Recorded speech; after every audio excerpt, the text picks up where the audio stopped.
Hey, mabuhay everybody. Welcome again to our Walk-in Diaries. I'm your host Adrian. This is part 2 of our interview with Maddy, a spiritual practitioner plus a sound healer. So welcome her again. Thank you so much for coming here again and introducing your work. So this episode, we're going to focus a little bit more about on your personal level during this spiritual journey of yours. The moments that you feel completely lost in your journey, or the part where you feel that whether this experience is real in the first place.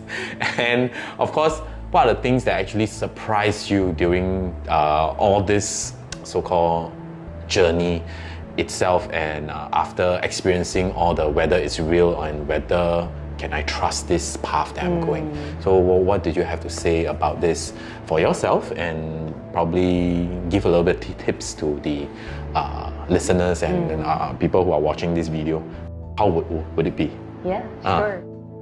Magical, pure magic. In a very grounded sense. I think coming into the spiritual path is something that a lot of us just read about or maybe see in certain movies or hear from other people. But when you actually experience that on your own path, first your senses get heightened. I was one who had a lot of fear. I didn't want to see things, I didn't want to feel things. But once I let that go, which is my first tip for a lot of people, is to let that fear go. Your body, your senses will open up, your channels will open up, that allow you to see different dimensions, whether it's through your naked eye or through your own meditation practice. The dimensions will open up to you for as much as you allow it, as you allow yourself to go through it as well. Of course, I've questioned whether these are real or not. A lot of times, even recently, it's like when a lot of things are either too good to be true. You know, the human in us will doubt, no? It's like, can me? It's like, really? This is really happening? Is it really for me? Do I deserve it? Right? Then a lot of those things. Then you make yourself be aware that, I still have these old programs of doubt inside of me that I have to work through. At the same time, you doubt whether these are real when you experience things that are unbelievable. Like you have visions, or you actually see things happening to you that are not in accordance to what you expected. And then again, you question yourself. So I think the most important thing is have your own discipline in terms of your practice, especially if you're cultivating energy. That's super important because you need to be protective and you need to claim your own sovereignty as well. That's very, very important, especially in these times, because as you mentioned and as you've observed, like your energies can be sucked as well, which is so precious. Then thirdly, I would say is that it's important for us to check in with others who are doing this practice as well, because it can be very lonely to do this work.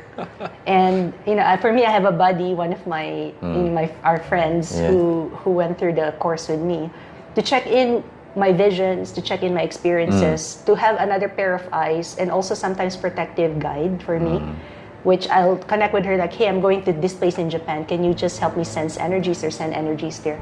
So I think having that partnership and accountability is so important because it helps you keep protected and at the same time motivated too, because you're not on the journey by yourself. So basically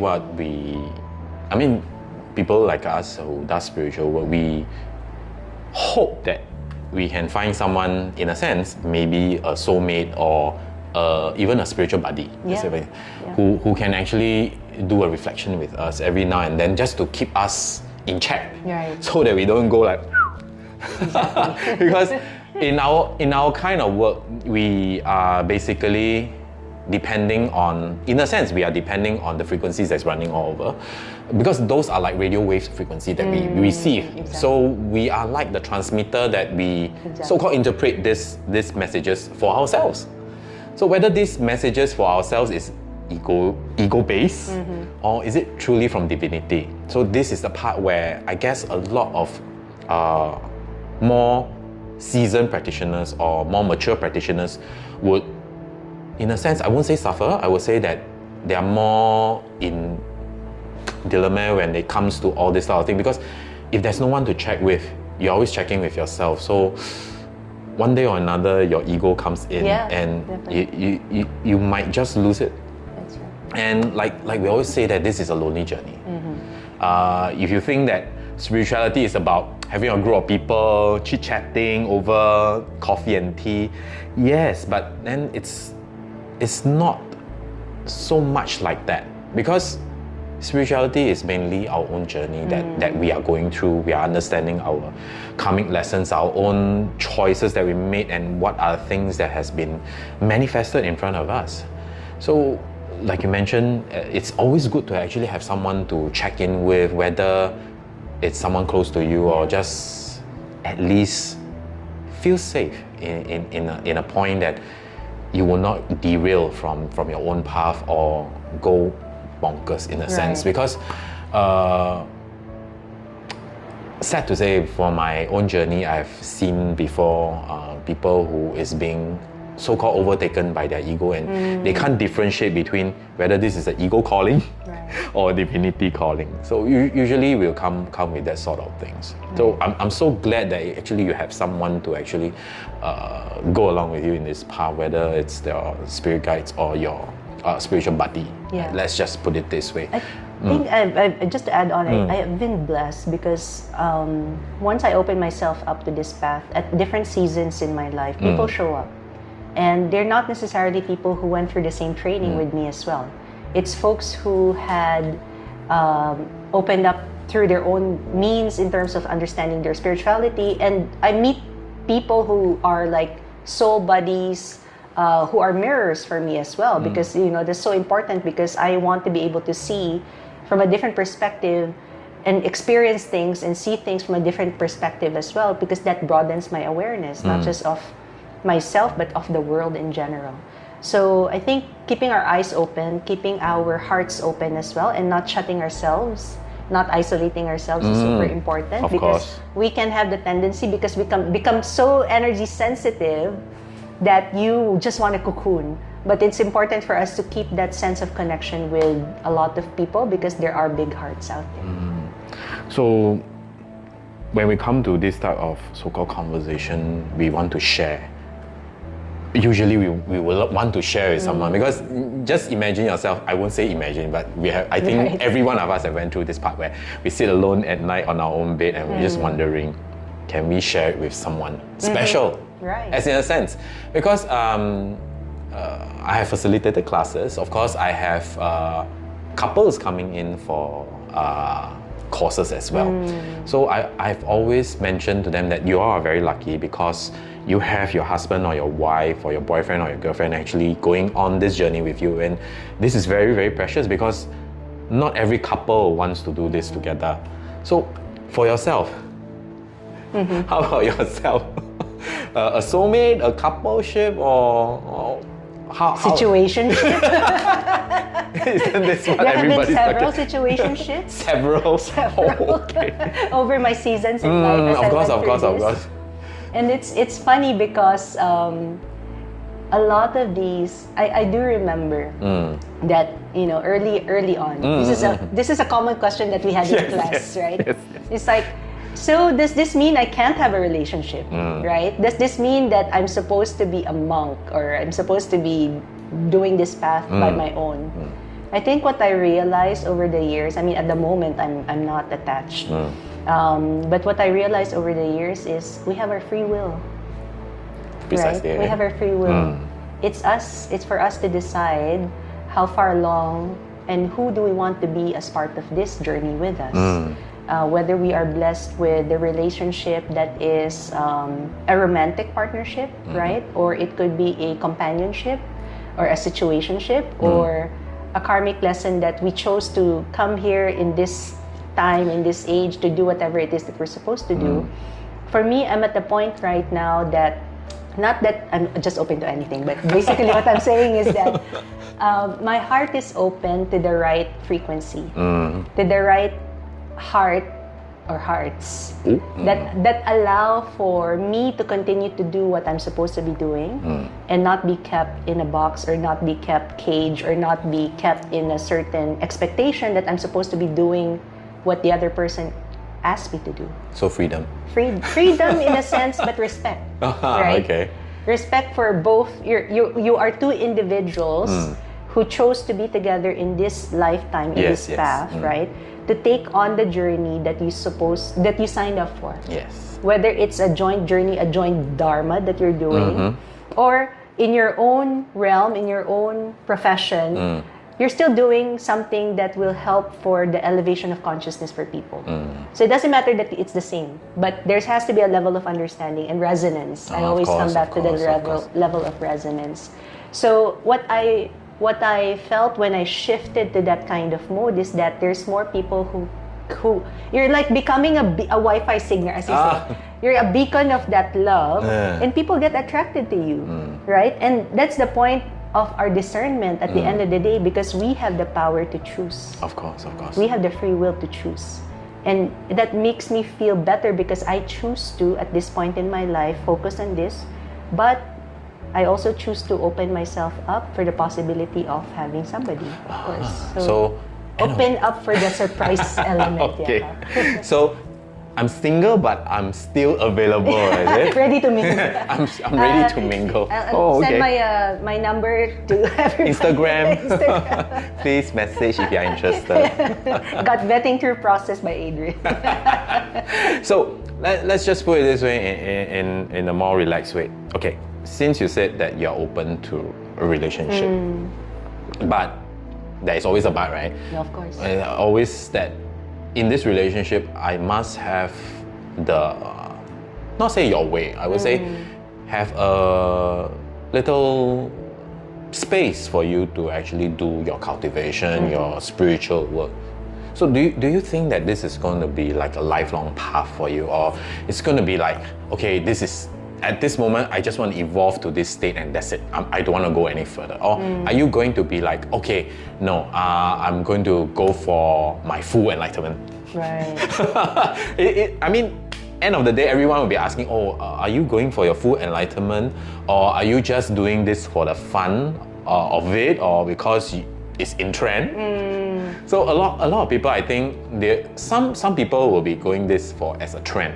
Okay, I've seen quite a fair bit, sad to say, but some feel that this trend will help them through this tough time because, like you mentioned the other time, the AIs are taking over jobs and stuff like that.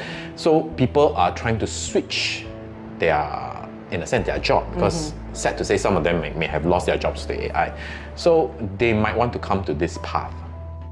As a practitioner yourself right now, do you see that this is going to be a lifelong journey for yourself? And for those, is there any advice for those people who is thinking of, should I take this as a lifelong journey? Right. What do you feel about that? You know, if I'm answering from who I was 10 years ago, or maybe even 5 years ago, I would give you a plan, right? I'll give you a 10-year plan, 20-year plan, because I already had it mapped out.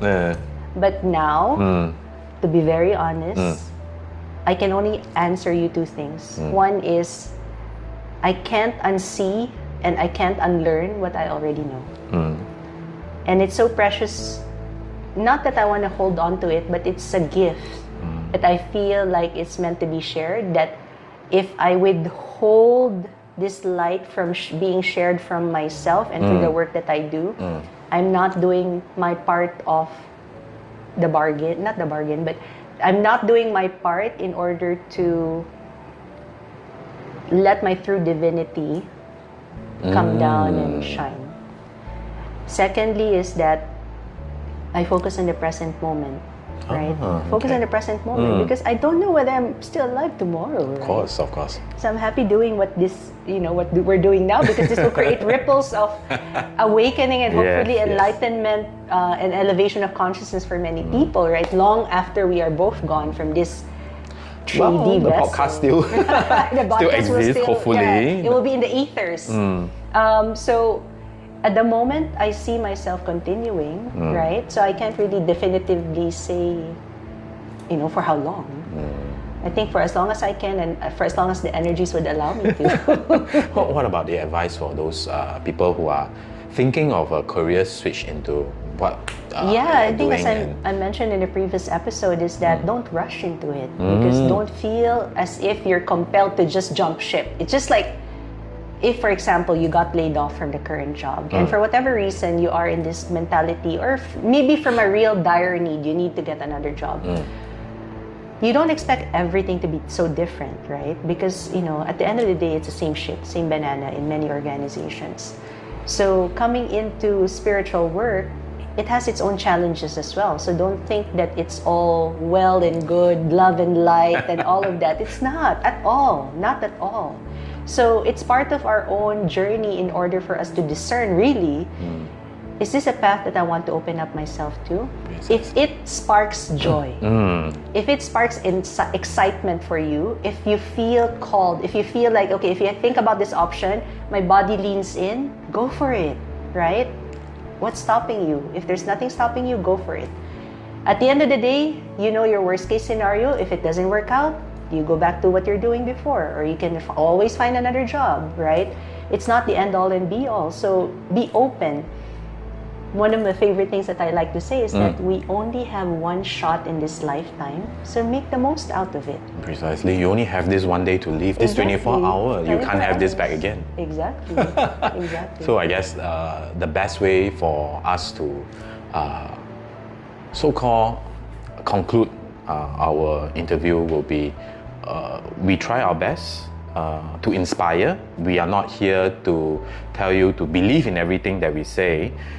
You must have your own discernment when listening to our podcast and the things that we said. Of course, these are our own personal experiences. We have went through what is needed and required for us to be where we are right now. So my take for all the podcasts that is here now and ahead will be, please make sure that you do your own research about the people or the facilitators or the masters that you're going to follow. Ask around whether is there any good feedbacks or what kind of journey you will be going through with them. And of course, take everything with a pinch of salt. Okay. Most important thing is come back to yourself. Trust yourself that is this what you really want? Ask yourself this question over and over again. Is this what you really want? And not because it's an impulse that suddenly you just want to jump into it and, I want to be a spiritual master. I want to be a spiritual healer and all these things. It's not, I have to be very frank, it's not a simple journey. Yeah. Like Maddy has went through this for as long as I know her. Plus, she has already done this even before she met us, probably 20 years ago. She has already been on this journey, in a sense, halfway through. Yeah. But then she took her time. She moved forward at her own pace, at her own comfortable pace, to the point where she feels the most comfortable and she can trust her energies and divinity altogether in order for her to even embark on this journey fully. So for those people who feel that they want to come into this journey, they want to embark on the spiritual journey, our 2 cents worth of advice is ask yourself this question over and over again. Are you truly ready for a change in your life situation, your lifestyle, even the circumstances that you're going to face? It's going to be very, very different. A lot of people say that corporate life is difficult. Yes, you are dealing with people, you're dealing with karmic. But when you are on this journey, there's no one else to blame but yourself. End of the day. End of the day, you are the one that is triggering your own karma. You come to a point that you understand that, oh, I'm the one who's getting angry. I'm the one who's being triggered most of the time. So I have nobody to blame. And if you feel that it's going to be too tough for you to even admit to yourself that this is who you are, my suggestion will be take a step back first. Take a breath. then you see where you want to go from there. Like we mentioned before, you don't need to believe in everything. We are not trying to sell anything or push any agendas here. We are just sharing our own experience through the podcast and see whether how many viewers or listeners will benefit from this. Of course, we can't say a lot, but of course we hope that our podcast will help those people who are in this journey find their own foothold. You don't need to be following us. If you want to, the website and the Instagram is always there. You can always contact us. But then try to find your own foothold. See how comfortable you are. Right? So any final advice for our listeners or our viewers? Yeah, well, thanks again for the opportunity to share and be welcome. here. I think every time that we are given the opportunity to share our voice, we are the messages, to share inspiration and hope. Again, it's a very tough world that we have, tough times that we're going through right now in all aspects of living. It's tough, and it will get tougher as well, is what I understand. So important is, again, if you don't have it yet, start your own grounding practices, meditation practices. Come back to yourselves, have that quiet time carved out, and really take the time to discern where you are at in your life and how you want to make that shift, whether it's through assisted means or through other modalities, and what is it that you really are bringing to the table for this world in assisting the shift for yourself and for others as well. I think it's now coming back to our own authentic self is so important. I can't emphasize that enough.